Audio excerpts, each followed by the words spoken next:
դուք դիտարկում եք եւ տրամադրված եք այն սցենարին, պարտության սցենարին։ Աշխարհում բոլոր չեմպիոնները մի օր պարտվում են։ Ինչպես եք պատկերացնում ձեր հունիսի 8-ի առավոտը առանց թիկնազորի, ոստիկանական ռեսուրսի եւ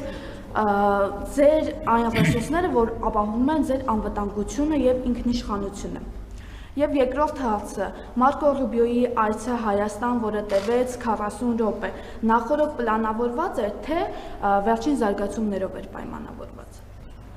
Ես բազմիցս ասել եմ, եթե Հայաստանի ժողովուրդը որոշի, որ ես պետք է կանգնեմ գնդակահարության պատի տակ, ես կկանգնեմ գնդակահարության պատի տակ։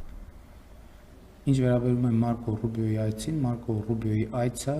պայմանավորված է թրիփի շուրջ համաձայնագրի տեքստի վերջնականացման համաձայնեցման հետ։ Այսինքն մենք չգիտեինք համաձայնագրի տեքստը որ օրն է համաձայնեցվելու։ Երբ որ համաձայնեցվել է, անհրաժեշտություն է առաջացել այդ համաձայնեցումը արձանագրել պաշտոնապես եւ դրանով այցը հենց արժևորում է առավել ևս դրանով, որ այդ առիթով, հենց այդ առիթով Միացյալ Նահանգների պետքարտուղարը եկել է Հայաստան, նախաստորագրել է եւ ստորագրման ու վավերացման հետագա ընթացքը